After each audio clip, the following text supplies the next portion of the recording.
नमस्कार विद्यार्थियों। हमने पिछली कक्षा में क्षितिज काव्यखंड की कविता उत्साह प्रारंभ की थी, जो कि सूर्यकांत त्रिपाठी निराले जी द्वारा रचित है। अब हम उन्हीं की दूसरी कविता अट नहीं रही है करने जा रहे हैं।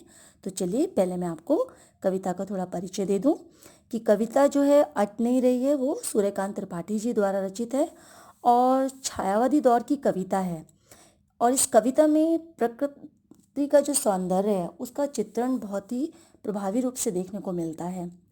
और कविता में फागुन की जो मादकता है यानी जो मस्ती है वो भी हमें देखने को मिलती है। कवि फागुन की सर्वव्यापक यानी उसकी जो सुंदरता है वो समस्त दिशाओं में उसे अनेक रूपों में उन्होंने प्रस्तुत किया है। और जब मन प्रसन्न हो तो हर तरफ फागुन का सौंदर्य ही दिखाई पड़ता है। तो चलिए अब हम इसकी व्याख्या करेंगे। अट नहीं रही है आभा फागुन की तन सट नहीं रही है। अट का मतलब होता है समाना और आभा का मतलब क्या है? चमक। तो प्रस्तुत पंक्तियों में कवि कहना चाहते हैं कि फागुन महीने की जो सुंदरता है वो जो है उनके मन में समा नहीं पा रही है। बच्चों मैं आपको बता दूं, जैसे आप अंग्रेजी में जनवरी फरवरी इस प्रकार से महीने जानते हैं, उसी प्रकार से हिंदी में भी जो है महीने शुरू होते हैं, लेकिन वो चैत्र मास यानी जो अप्रैल का महीना शुरू होता है वहाँ से चैत्र से पहला जो महीना है हिंदी का वो प्रारंभ होता है। तो यहाँ पे कवि यहाँ पे कहते हैं कि जो वसंत ऋतु का आगमन है वो हिंदी के फागुन महीने में होता है। तो वसंत ऋतु के बारे में बताते हुए यानी फागुन के बारे में बताते हुए कवि कह रहे हैं कि जो उसकी सुंदरता है यानी फागुन मास की जो आभा है वो इतनी अधिक है कि उसकी सुंदरता कहीं समा नहीं पा रही है। और क्या कहते हैं, कहीं सांस लेते हो घर घर भर देते हो। कवि फागुन को संबोधित करते हुए कहते हैं कि तुम जब सांस लेते हो यानी प्रकृति में जब फागुन मास की छटा बिखरती है यानी फूल खिलते हैं और उसकी जो महक होती है वो इतनी अधिक है कि कवि इनके लिए कहते हैं कि जब तुम सांस लेते हो तब अपनी सांस के साथ सारे वातावरण को सुगंधित कर देते हो। इसमें इसका कहने का तात्पर्य यह है कि जो फागुन मास है यानी जो वसंत ऋतु का महीना है उसमें जब फूल खिलते हैं तो वो अपनी खुशबू से घर भर देते हैं यानी चारों तरफ सुगंधित वातावरण हो जाता है। और कवि को क्या लगता है कि उड़ने को नभ में तुम पर पर कर देते हो। यानी वो कहते हैं कि ऐसा लगता है कि आसमान में उड़ने के लिए फागुन मास जो है वो अपने पंख, पर का मतलब यहाँ पे क्या है? पंख, अपने पंख फड़फड़ाता है। इसको हम इस तरीके से भी कहेंगे कि जो फागुन की जो हवा है वो अपने संग जो है इतनी अधिक सुंदरता लेकर आ रही है कि उसने सबके समक्ष अपनी सुंदरता जो है उसको लाकर खड़ा कर दिया है। तो कभी कहते हैं कि आँख हटाता हूँ तो हट नहीं रही है कि फागुन मास की सुंदरता, उसका जो सौंदर्य है वो इतना अधिक है कि कवि चाहकर भी उससे अपनी आँख हटा नहीं पा रहे हैं। यानी फागुन की जो सुंदरता है वो उनके मन में समा नहीं पा रही है और वो उनके तन से सटी जा रही है यानी चिपके जा रही है। तो चलिए अब हम दूसरा पद करते हैं। पत्तों से लदी डाल कहीं हरी कहीं लाल। मैंने आपको बताया कि कवि जो है वो उनकी जो आंखें हैं वो इस सौंदर्य से हट नहीं रही हैं, यानी वो चाहकर भी सौंदर्य से अपनी आंखों को बिना देखे हटा नहीं पा रहे हैं।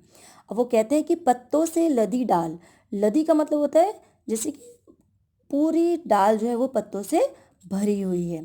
तो यहाँ पे कवि कहते हैं कि पेड़ पौधों की डालियाँ हरे हरे पत्तों से लद गई हैं और कैसी हैं? कहीं हरी कहीं लाल। और ये जो पेड़ पौधों पे जो पत्ते आ गए हैं, नए नए सुंदर सुंदर कोमल पत्ते जो हो गए हैं, तो वो कहीं हरे हैं और तो कहीं लाल है। मतलब उनकी जो आभा है, जो उनकी सुंदरता है वो कैसी नजर आ रही है? कहीं लाल रंग के रूप में नजर आ रही है वो पत्ते, तो कहीं हरे रंग के रूप में नजर आ रहे हैं। अब वो क्या कहते हैं कि मंद मंद मंद गंध पुष्प माल पाट पाट शोभा श्री पट नहीं रही है। वो कहते हैं कि लोगों के गलों में यानी जिस प्रकार से लोग अपने गलों में क्या करते हैं, फूलों की माला पहनते हैं और उस माला से भीनी भीनी खुशबू आती है, उसी प्रकार से कवि को जो प्रकृति का सौंदर्य है वो ऐसा लग रहा है कि जिस प्रकार से जब हम माला पहनते हैं तो वो हमारे हृदय तक आती है। उर का मतलब क्या है? हृदय। तो उसी प्रकार से कवि की जो कल्पना है, कवि को ऐसा लगता है कि प्रकृति में जो है पेड़ पौधों के ऊपर जो फूल पत्ते लदे हुए हैं वो देखने में ऐसे प्रतीत हो रहे हैं मानो उनके ऊपर किसी ने माला डाल दी हो या उनके ऊपर माला पहन रखी हो, उन्होंने माला पहन रखी है। यानी प्रकृति फूलों से भरपूर है, चारों तरफ प्रकृति का सौंदर्य है, यानी फागुन मास की जो मादकता है वो चारों तरफ फैली हुई है। और यहाँ पे पाट पाट का मतलब होता है जगह जगह, और शोभाश्री यानी सौंदर्य से भरपूर, और पट नहीं रही है यानी समा नहीं रही है।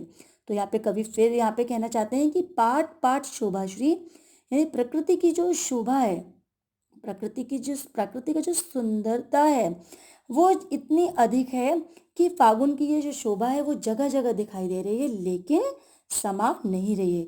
यानी कवि अपने भीतर इस सुंदरता को, इस सौंदर्य को समाना चाहते हैं मगर वो इतनी अधिक है, सर्वव्यापक है, इसलिए वो समा नहीं रही है।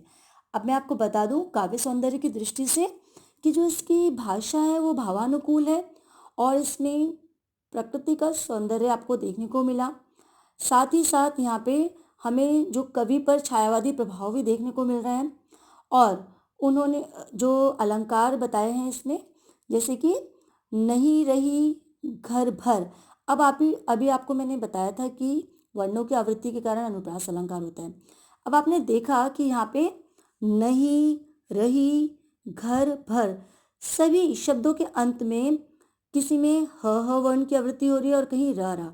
तो मैं आपको बता दूं जहाँ पे शब्दों के अंत में भी वर्णों की आवृत्ति होती है वहाँ पे अंत्यानुप्रास होता है।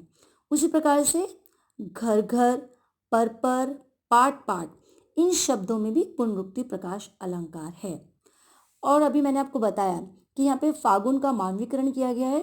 तो जैसे कहीं सांस लेते हो, उड़ने को नभ में तुम पर कर देते हो, कहीं पड़ी है उर में मंद गंध पुष्प माल। तो जिस प्रकार से हम किसी व्यक्ति के लिए बातों इन वाक्यों का प्रयोग करते हैं उसी प्रकार से यहाँ पे फागुन मास के लिए इन शब्दों का प्रयोग किया गया है जो कि देखने में ऐसे प्रतीत हो रहा है जैसे किसी व्यक्ति के लिए। तो इन तीनों ही वाक्यों में मानवीकरण अलंकार है। अब आपको कविता से संबंधित जो भी रचनात्मक कार्य दिया जाएगा उसे आप भलीभांति करेंगे और मेरा आपसे अनुरोध है कि आप जो भी रचनात्मक कार्य करें उसमें अपना नाम, कक्षा और अनुभाग लिखना ना भूलें। धन्यवाद।